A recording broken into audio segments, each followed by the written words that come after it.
اس کے بعد حضور اکرم صلی اللہ علیہ وسلم نے ایک اور چیز کی طرف رغبت دلائی ہے کہ آقا لوگ اپنے ملازموں پر اس مہینے میں تخفیف رکھیں، اس لیے کہ آخر وہ بھی روزہ دار ہے، کام کی زیادتی سے ان کو روزہ میں دقت ہوگی۔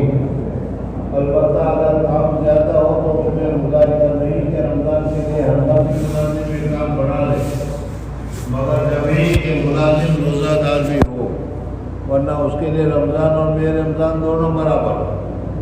اور اس ظلم اور بے غیرتی کا تو ذکر ہی کیا کہ خود روزہ خور ہو کر بے حیا منہ سے روزہ دار ملازم سے کام لے، اور نماز اور روزہ کی وجہ سے اگر تکمیل میں کچھ تصور ہو تو وہ برسنے لگے۔ وَسَيَعْلَمُ الَّذِينَ ظَلَمُوا أَيَّ مُنقَلَبٍ يَنقَلِبُونَ، اور عنقریب ظالم لوگوں کو معلوم ہو جائے گا کہ وہ کیسی مصیبت کی جگہ لوٹ کر جائیں گے۔ اس کے بعد نبی کریم صلی اللہ علیہ وسلم نے رمضان المبارک میں 4 چیزوں کی کثرت کا حکم فرمایا۔ حضور اکرم صلی اللہ علیہ وسلم نے رمضان سے پہلے جو مستقلاً صحابہ کرام رضوان اللہ تعالیٰ علیہ مجمعین کو ایک تقریر کر کے رمضان کی فضیلت، رمضان کی اہمیت وغیرہ بتائی تھی، اس میں رمضان میں کیا کام، 4 کام کیا کرنے چاہیے وہ بھی بتائے تھے۔ اس کو ذکر کر رہے ہیں کہ حضور اکرم صلی اللہ علیہ وسلم نے رمضان المبارک میں 4 چیزوں کی کثرت کا حکم فرمایا۔ اول کلمہ طیب، کلمہ شہادت، احادیث میں اس کو افضل الذکر ارشاد فرمایا ہے، لا الہ الا اللہ محمد رسول اللہ۔ یہ پہلا کلمہ جو ہے، جو یہ تسبیح ہے، اس کو رمضان میں زیادہ سے زیادہ پڑھنا چاہیے۔ اس کو حدیث پاک میں افضل الذکر بھی کہا گیا ہے۔ مشکات میں بروایت حضرت ابو سعید خدری نقل کیا ہے کہ حضرت موسیٰ علیہ السلام نے ایک مرتبہ اللہ جل جلالہ کی بارگاہ میں عرض کیا کہ یا اللہ تو مجھے کوئی ایسی دعا بتلا دے کہ اس کے ساتھ میں تجھے یاد کیا کروں اور دعا کیا کروں۔ وہاں سے لا الہ الا اللہ ارشاد ہوا۔ حضرت موسیٰ علیہ السلام نے ایک مرتبہ اللہ تبارک و تعالیٰ سے دعا کی کہ اللہ تیرا اور میرا جو خاص تعلق ہے، اس تعلق کے اعتبار سے مجھے کوئی خاص ایسی دعا بتا دیجئے، کوئی ایسا ذکر بتا دیجئے، کوئی ایسا عمل بتا دیجئے کہ میں وہ عمل کروں اور میں تم سے بات کر لوں، وہ عمل کروں میں اور تجھ سے دعا مانگ لوں۔ تو حضور اکرم صلی اللہ علیہ وسلم فرماتے ہیں کہ حضرت موسیٰ علیہ السلام کو جو اس کے جواب میں جو عمل بتایا گیا، جو وظیفہ بتایا گیا، جو کلمہ بتایا گیا، وہ لا الہ الا اللہ۔ حضرت موسیٰ علیہ السلام نے کہا کہ یا اللہ لا الہ الا اللہ تو ہر ایک آدمی پڑھتا ہے، عام کلمہ ہے، میں تو چاہتا ہوں کہ کوئی ایسا خاص وظیفہ ہو کہ اس کو میں پڑھوں اور تیرے ساتھ میری بات چیت ہو جائے۔ یہ تو لا الہ الا اللہ، موسیٰ کلیم اللہ، یہ تو سب جانتے ہیں، سب پڑھتے ہیں، لا الہ الا اللہ محمد رسول اللہ سب جانتے ہیں، سب پڑھتے ہیں۔ ایک ابو سعید خدری رضی اللہ تعالیٰ عنہ سے نقل کیا ہے کہ حضرت موسیٰ علیہ السلام نے ایک مرتبہ اللہ جل جلالہ کی بارگاہ میں عرض کیا کہ یا اللہ مجھ کو کوئی ایسی دعا بتلا دے کہ اس کے ساتھ میں تجھے یاد کیا کروں اور دعا کیا کروں۔ وہاں سے لا الہ الا اللہ ارشاد ہوا۔ حضرت موسیٰ علیہ السلام نے عرض کیا یہ کلمات تو سارے ہی بندے کہتے ہیں، میں تو کوئی دعا یا ذکر مخصوص چاہتا ہوں۔ وہاں سے ارشاد ہوا کہ موسیٰ اگر 7 آسمان اور ان کے آباد کرنے والے میرے سوا یعنی ملائکہ اور 7 زمین میں ایک پلڑا میں رکھ دیا جائے اور دوسرے پلڑے میں کلمہ طیبہ رکھ دیا جائے تو وہی جھک جائے گا۔ اتنا بڑا ہے کلمہ طیبہ کا وزن اور اتنی بڑی فضیلت ہے کلمہ طیبہ کی۔ ایک حدیث میں وارد ہوا ہے کہ جو شخص اخلاص کے ساتھ اس کلمے کو پڑھے، آسمان کے دروازے اس کے لیے فوراً کھول دیے جاتے ہیں اور عرش تک پہنچنے میں کسی قسم کی روک نہیں ہوتی، بشرط کہ کہنے والا کبائر سے بچے۔ ایک دوسری فضیلت بتائی کہ لا الہ الا اللہ کا جو لفظ ہے، جب ہم لا الہ الا اللہ پڑھتے ہیں تو اس پڑھنے کے ساتھ ہی یہاں سے وہ نکلتا ہے، اور نکلنے کے بعد پھر اللہ تبارک و تعالیٰ کے حضور میں پہنچتا ہے، پہلا آسمان، دوسرا آسمان، تیسرا آسمان، یہاں تک کہ چھٹے آسمان پر، اور چھٹے آسمان کے بعد ساتویں آسمان، اور ساتویں آسمان کے بعد پھر سدرۃ المنتہا، اور وہاں جا کر رک جاتا ہے۔ اور اللہ تبارک و تعالیٰ سے یہ کلمہ کہتا ہے کہ میں فلاں آدمی نے یہ کلمہ پڑھا ہے، لا الہ الا اللہ محمد رسول اللہ، اس کی مغفرت فرما دے۔ چنانچہ اللہ جل جلالہ مومن والوں اس کی مغفرت فرما دیتے ہیں۔ یہاں سوال یہ پیدا ہوتا ہے کہ جب یہ اتنا بڑا اہم، اتنا بڑا قیمتی اور اتنی بڑی دعا ہے، اتنا بڑا یہ کلمہ ہے، تو پھر یہ ہر ایک کے منہ پر کیسے چڑھ جاتا ہے، ہر ایک کو کیسے اس کو یاد کر لیتا ہے، ہر ایک آدمی کیسے اس کو پڑھتا ہے؟ اس وجہ سے کہ جو چیز زیادہ قیمتی ہوتی ہے، جو چیز زیادہ محکم بشان ہوتی ہے، وہ چند ہی ہاتھ میں ہوتی ہے، تھوڑے ہی ہاتھوں میں ہوتی ہے۔ ڈائمنڈ اور موتی، اور یہ موتی کے علاوہ جو کیا ہے دوسری جو قیمتی چیزیں ہیں، یہ بہت ہی مہنگی، اس وجہ سے ہر ایک آدمی کے پاس موتی کا ہونا، ہر ایک آدمی کے پاس ڈائمنڈ کا ہونا، ہر ایک آدمی کے پاس ایسی قیمتی چیزوں کا ہونا نہیں پایا جاتا ہے، خاص خاص لوگوں کے پاس ہی ہوتے ہیں۔ تو اسی طریقے سے جو قیمتی کلمے ہیں، جو قیمتی کلام ہیں، جو قیمتی دعائیں ہیں، وہ ہر ایک کو یاد نہیں ہونی چاہیے، بلکہ خاص خاص ہی کے پاس ہونی چاہیے۔ تو اس کا جواب دیتے ہیں کہ اللہ تبارک و تعالیٰ کا یہ دستور ہے کہ جو چیز جتنی زیادہ ضروری ہوتی ہے، اللہ تبارک و تعالیٰ اس کو اتنی ہی زیادہ آسان فرما دیتے ہیں، اور ہر ایک آدمی اس کو سہولت کے ساتھ، آسانی کے ساتھ اس کو اختیار کر لیتا ہے۔ دیکھو، سانس لینا انسان کے لیے بہت زیادہ ضروری ہے، آکسیجن بہت زیادہ ضروری ہے۔ ابھی کووڈ کے سالوں میں کسی جگہ پر آکسیجن نہیں ملا، فٹافٹ موتیں ہو گئی اور کتنے آدمی اس میں مر گئے۔ تو آکسیجن بہت زیادہ ضروری ہے۔ اگر 2 منٹ کے لیے، 3 منٹ کے لیے ناک کو دبا دیا جائے اور آکسیجن کو روک لیا جائے تو آدمی کا کیا ہے، موت واقع ہو جائے گی۔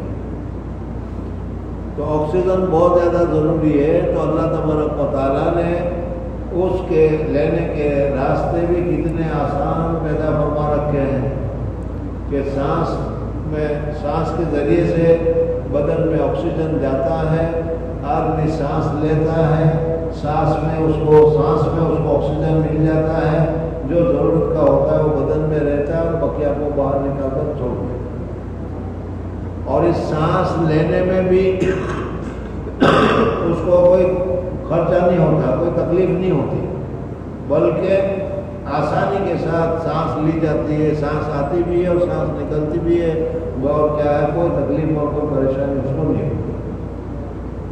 تیسری بات کہ یہ آکسیجن جب ضروری ہے تو آدمی 50 منزلہ بلڈنگ کے اوپر ہو، وہاں پر بھی اس کو یہ ملے گا، اور تہہ خانے میں ہو، وہاں پر بھی اس کو یہ ملے گا۔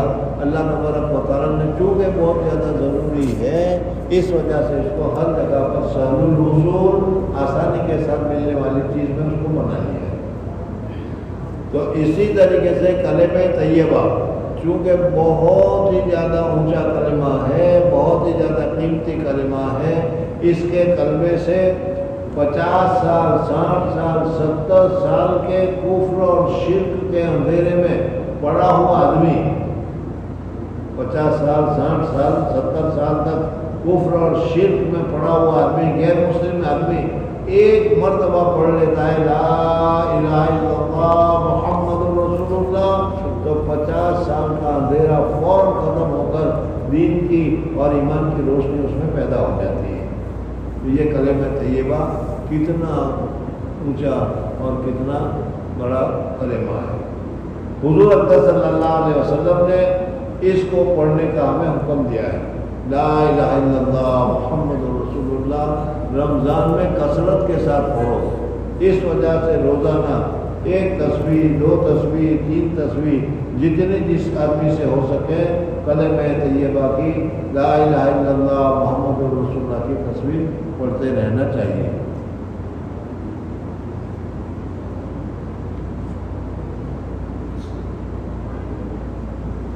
اللہ تبارک و تعالیٰ کی عادت اس طرح جاری ہے کہ ضرورت عامہ کی چیز کی کثرت سے مرحمت فرماتے ہیں۔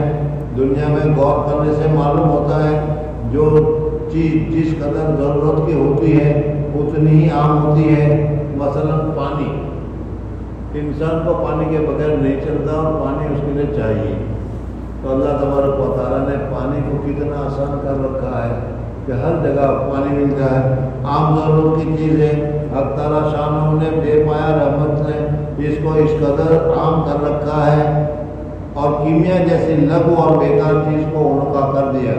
اسی طرح کلمہ طیبہ افضل الذکر، متعدد احادیث میں اس کے تمام اذکار پر افضلیت معلوم ہوتی ہے، اس کو سب سے عام کر رکھا ہے، کوئی محروم نہ رہے۔ پھر بھی اگر کوئی آدمی محروم رہے تو اس کی بدبختی ہے۔ بالجملہ بہت ساری احادیث اس کی فضیلت میں وارد ہوئی ہے جن کو اختصاراً ترک کیا جاتا ہے۔ حضرت شیخ نوار اللہ منقدو نے دوسری کتاب لکھی ہے فضائل ذکر۔ اس فضائل ذکر کو تم دیکھو گے تو اس میں ایک مستقل فصل کلمہ طیبہ لا الہ الا اللہ محمد رسول اللہ کی فضیلت اور اس کی بزرگی میں ذکر کی گئی ہے۔ اگر ضرورت ہو تو اس کو پڑھ لو، اس سے پڑھنے سے معلوم ہوا کہ لا الہ الا اللہ محمد رسول اللہ کتنا زیادہ مبارک اور برکتی چیز ہے۔ حضرت آدم علیہ السلام سے لے کر حضور اقدس صلی اللہ علیہ وسلم تک یہ کلمہ سب نبیوں کو دیا گیا۔ حضرت آدم علیہ السلام کو دیا گیا لا الہ الا اللہ آدم صفی اللہ۔ حضرت نوح علیہ السلام کو دیا گیا لا الہ الا اللہ نوح رسول اللہ۔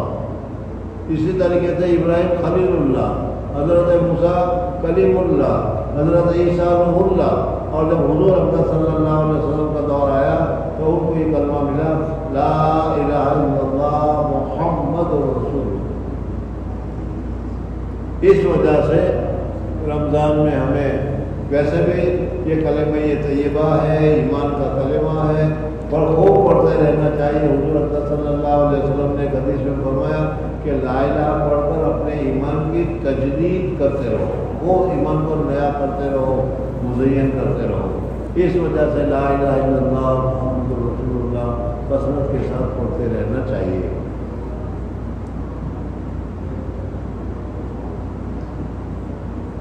بالجملہ بہت سی احادیث اس کی فضیلت میں وارد ہوئی ہے جن کو اختصاراً ترک کیا جاتا ہے۔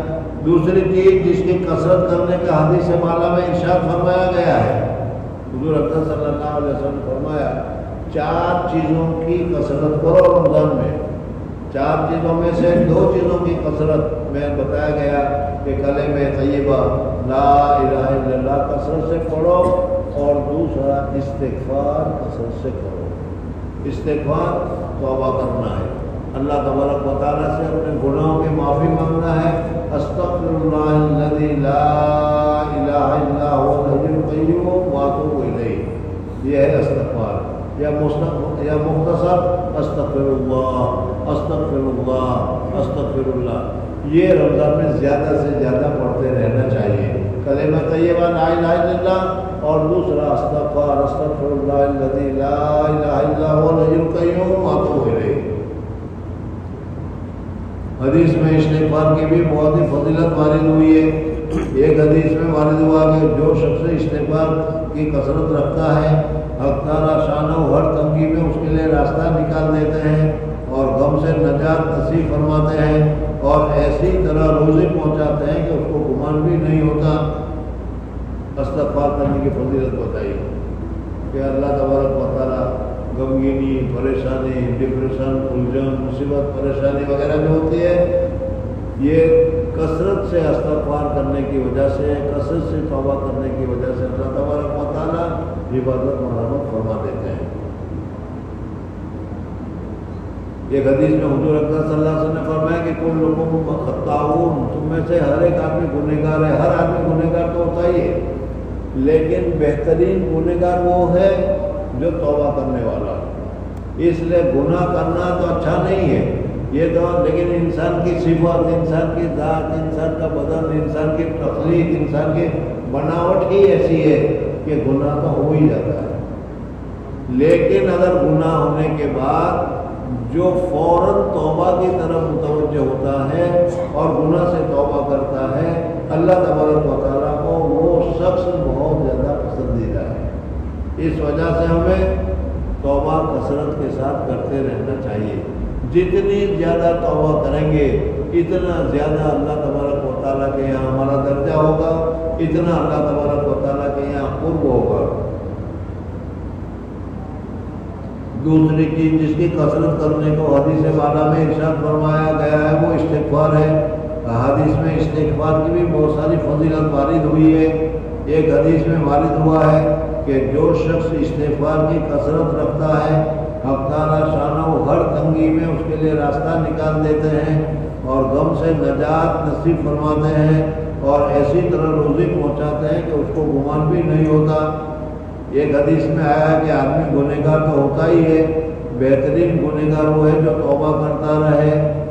ایک حدیث قریب میں آنے والی ہے کہ جب آدمی گناہ کرتا ہے تو ایک کالا نقطہ اس کے دل پر لگ جاتا ہے، اگر توبہ کرتا ہے تو وہ دھل جاتا ہے ورنہ باقی رہتا ہے۔ اور اس کے بعد حضور اکرم صلی اللہ علیہ وسلم نے دو چیزوں کے مانگنے کا امر فرمایا ہے جن کے بغیر چارہ ہی نہیں، جنت کا حصول اور دوزخ سے امن۔ اللہ اپنے فضل سے مجھے بھی مرحمت فرمائے اور تمہیں بھی مرحمت فرمائے۔ تو حضور اکرم صلی اللہ علیہ وسلم نے اس میں 4 چیزوں کے متعلق بتایا تھا، تو اس میں پہلی تو کلمہ طیبہ اور استغفار ہے، اور پھر دوسری جو 2 چیز بتائی وہ جنت، اللہ تبارک و تعالیٰ سے جنت مانگنا ہے، اور دوسرا جہنم سے پناہ مانگنی ہے۔ یا اللہ ہمیں جنت الفردوس میں اعلیٰ درجہ عطا فرما، یہ دعا مانگنی ہے۔ اور یا اللہ ہمیں جنت کے لیے تو مانگنا ہے اور جہنم سے پناہ چاہنی ہے کہ یا اللہ جہنم کا عذاب برداشت کرنے کی ہم میں طاقت نہیں ہے، اس وجہ سے یا اللہ جہنم کے عذاب سے ہماری حفاظت فرما۔ تو یہ چیزیں حضور اکرم صلی اللہ علیہ وسلم نے بتائی، اس وجہ سے ہمیں رمضان میں ان چیزوں کا اہتمام کرنا چاہیے۔ آدمی کو چاہیے کہ کلمہ طیبہ کا بھی اہتمام کرے، آدمی کو چاہیے کہ استغفر اللہ الذی لا الہ الا هو الحی القیوم واتوب الیہ کا بھی اہتمام کرے، اور جنت کی سوال کا بھی کیا جنت الفردوس میں جگہ عطا فرما، اور جہنم سے ہمیں بچائیے، جہنم کی سزا سے ہمیں بچائیے۔ جہنم کی سزا کو برداشت کرنے کی ہمارے اندر صلاحیت اور طاقت ہی نہیں ہے، اس وجہ سے جہنم کے عذاب سے بھی پناہ مانگنی چاہیے۔ عن ابی ہریرہ رضی اللہ تعالی عنہ قال قال رسول اللہ صلی اللہ علیہ وسلم اوتیت امتی 5 خصال فی رمضان لم تؤتہن امت قبلہم، خلوق فم الصائم اطیب عند اللہ من ریح المسک، تستغفر لهم الحیتان حتی یغفر، ويزيد الله عز وجل كل يوم جنته، ثم يقول يوشك عبادي الصالحون أن يلقوا عنهم المؤونة ويسيروا إليك وتصفد فيه مردة الشياطين فلا يخلصوا فيه إلى ما كانوا يخلصون إليه في غيره، ويغفر لهم في آخر ليلة. قيل يا رسول الله أهي ليلة القدر؟ قال لا ولكن العامل انما يوفى اجره اذا قضى عمله۔ بزرگوں اور دوستو، یہ جو حدیث تمہارے سامنے ابھی پڑھی گئی ہے جو حضرت ابو ہریرہ رضی اللہ تعالیٰ عنہ روایت بیان کرتے ہیں، اس میں حضور اکرم صلی اللہ علیہ وسلم کی وجہ سے، حضور اکرم صلی اللہ علیہ وسلم کی برکت سے ہم کو 5 نعمتیں الگ دی گئی ہیں۔ قرآن پاک میں جہاں روزہ کا حکم وارد ہوا ہے، قرآن پاک میں اللہ تبارک و تعالیٰ نے فرمایا یا ایھا الذین آمنوا کتب علیکم الصیام، اے ایمان والو تمہارے اوپر روزہ فرض کیا گیا، یا ایھا آمنوا کتب علیکم الصیام کما کتب علی الذین من قبلکم، جیسے تم سے پہلی امتیں جو تھی، حضرت موسیٰ کی، حضرت عیسیٰ کی، حضرت ابراہیم علیہ السلام کی وغیرہ، کما کتب علی الذین من قبلکم، تم سے پہلی امتیں تھیں ان کے اوپر بھی روزہ فرض کیا گیا تھا، تمہارے اوپر بھی روزہ فرض کیا گیا ہے۔ بزرگ اور دوستو، دین اور شریعت تقریباً ایک ہی ہے، اور وہ ہے اللہ تبارک و تعالیٰ کی وحدانیت، اللہ تبارک و تعالیٰ کو ایک ماننا، لا الہ الا اللہ۔ اور پھر اس کے بعد جو نبی ہے اس نبی کی رسالت کو تسلیم کرنا ہے، جیسے میں نے ابھی بتایا، نوح رضی اللہ، آدم صفی اللہ، اور حضرت ابراہیم خلیل اللہ، حضرت موسیٰ کلیم اللہ، حضرت عیسیٰ روح اللہ، اور حضور اکرم صلی اللہ علیہ وسلم محمد رسول اللہ۔ حضور اکرم صلی اللہ علیہ وسلم کا یہ جو کلمہ ہے، حضرت آدم علیہ السلام سے لے کر آج تک کلمہ ایک ہی ہے، اور شریعت کے جو احکامات ہیں اس میں اپنے اپنے اعتبار سے فرق ہوتا ہے، لیکن جس طریقے سے ہمارے پر نماز ہے اسی طریقے سے ان لوگوں کے اوپر بھی نماز تھی۔ فجر کی نماز حضرت آدم علیہ السلام نے پڑھی وغیرہ۔ عشاء کی نماز یہ صرف امت محمدیہ کی خصوصیت ہے۔ ان کے علاوہ روزے پہلے لوگ بھی رکھتے تھے، اور آج کل بھی روزے میں ہم لوگ بھی رکھتے ہیں، لیکن ان کے روزے اور ہمارے روزے میں وقت کے اعتبار سے، حالات کے اعتبار سے فرق ہوتا ہے۔ ہمارے اعتبار سے صبح صادق سے لے کر غروب ہونے تک کھانے پینے اور جماع سے اللہ کے رضا کے واسطے چھوڑ دینا اور رک جانا، اس کا نام ہمارے نزدیک روزہ ہے۔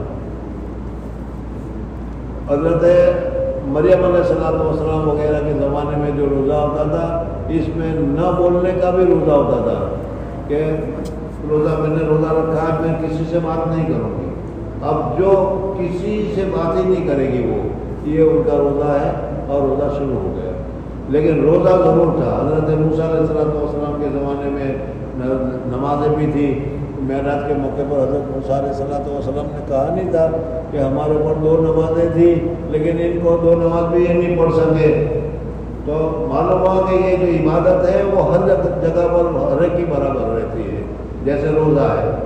پہلے حضرت موسیٰ علیہ السلام کے زمانے میں بھی روزہ تھا، حضرت عیسیٰ علیہ السلام کے زمانے میں بھی روزہ ہے، بلکہ یا ایھا الذین آمنوا کتب علیکم الصیام کما کتب علی الذین من قبلکم، جو ذکر کیا گیا ہے، تو مفسرین نے تفسیر میں یہاں تک کہا ہے کہ جس طریقے سے ہمارے اوپر رمضان کے 30 روزے ہیں، جس طریقے سے ہمارے اوپر 30 روزے ہیں، اسی طریقے سے حضرت موسیٰ علیہ السلام کی امت پر بھی 30 روزے، حضرت عیسیٰ علیہ السلام کی امت پر بھی 30 روزے تھے۔ لیکن یہ قوم تحریف کرتی ہے، تبدیلی کرتی ہے، بدل دیتی ہے، چینجنگ کر کیا کرتی ہے۔ اس وجہ سے حضرت عیسیٰ علیہ السلام کے زمانے میں جب وہ روزے گرمی کے موقع پر آئے تو انہوں نے کہا کہ بھائی گرمی کے موقع پر تو روزہ رکھنا مشکل ہے، ہم 30 کی جگہ پر 40 رکھیں گے، لیکن سردی میں رکھیں گے۔ حضرت موسیٰ علیہ السلام کے زمانے میں بھی اس طریقے سے انہوں نے کیا ہے، چینج کر دیا۔ بہرحال حضور اکرم صلی اللہ علیہ وسلم کی برکت سے اس امت کو چینج وغیرہ کرنے سے، تبدیلی تحریف کرنے سے بچایا گیا ہے۔ اس وجہ سے ہمارے پاس جیسے روزے ہیں، ویسے جب رمضان کا چاند دکھائی دے تو روزہ رکھو، اور جب رمضان کا چاند ختم ہو جائے، عید کا چاند دکھائی دے تو روزے ختم کر دو، اور اسی طریقے سے 1 مہینے کے روزے ہمارے یہاں۔ بات یہ چل رہی تھی کہ اللہ جل جلالہ امن والوں نے روزے ان کو بھی روزہ رکھنے کا حکم دیا تھا۔ اللہ جل جلالہ امن والوں نے روزہ رکھنے کا حکم ہمیں بھی دیا،